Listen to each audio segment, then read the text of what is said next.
السلام عليكم ورحمة الله وبركاته. صلى على النبي عليه أفضل الصلاة والسلام. أنا لسه ببدأ القناة، اللي حابب يسمع قصص مشوقة بتجذبك تسمعها يبقى تحط لايك وتعمل اشتراك عشان ميفوتكش اللي جاي. يلا بينا.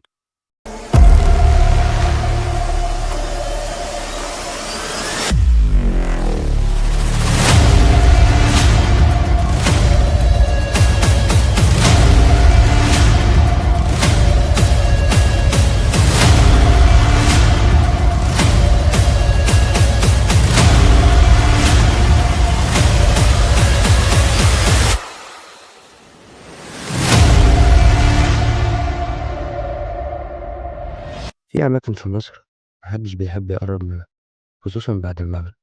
أماكن مش بس مسكونة، لأ، دي مفتوحة على عوالم تانية. واحدة من الأماكن دي هي محطة قطار مهجورة في العياط. النهاردة هحكيلكم القصة اللي وصلتني من واحد كان هنا وبيقول إنه رجع، بس مش كل اللي بيروح بيرجع. القصة حصلت في صيف 2018. طارق، شاب عنده 27 سنة، شغال في شركة سياحية صغيرة في المعادي. قرر ياخد أجازة كام يوم ويروح بلد جدته في العياط. الموضوع بسيط، قرية صغيرة، هدوء. هو محتاج يبعد عن دوشة القاهرة، لكن جدته حذرته: يا طارق، لما الليل يدخل ما تنزلش ناحية المحطة القديمة، فيها حاجات مش مظبوطة. هو ضحك وقال لها: أنا داخل الجيش، هخاف من المحطة. ليلة الجمعة الجو كان حر ورطب. طارق قرر يخرج ويتمشى شوية. وصل عند المحطة القديمة، المكان مهجور، التراب مغطي قضبانه والعربيات القديمة واقفة كأن الزمن نسيها. لكنه لمح حاجة: نور ضعيف جاي من داخل عربية القطار الأخيرة، وصوت خطوات ماشية على الخشب القديم. طارق قرب ولقى الباب بيتفتح لوحده ودخل العربة. كان في راجل لابس لبس نظر محطة قديم، باصص له من بعيد وبيقول له: مستنيينك بقالنا كتير يا طارق. طارق حلف إنه ميقدرش اسمه لحد، اسمه اتجمد. بس رجله دخلت جوه القطر كأنه مش بإرادته.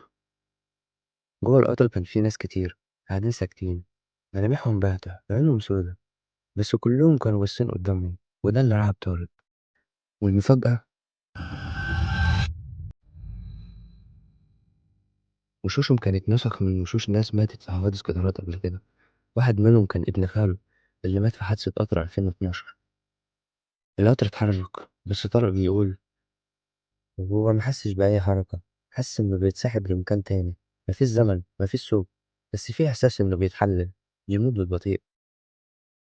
وبعدين فجأة صحى لقى نفسه مرمي على رصيف المحطة. الصبح طلع القرية كلها بتدور عليه.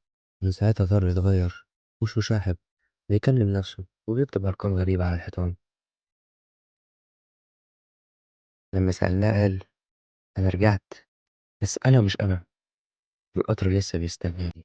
لما مريت بالعياط وبالليل سمعت صفارة قطر جاية من محطة قديمة، ما تبصش وراك، لأنك لو شفتهم هما كمان هيشوفوك، وساعتها ممكن تلاقي نفسك في القطر اللي مفيهوش رجعة. لو عجبتك القصة ما تنساش تعمل لايك وتشترك في القناة، واستناني في الحلقة الجاية من حكاياتي. لو عندك قصة مشابهة ابعت لينا، يمكن تبقى قصتك هي الحلقة الجاية. سلام عليكم.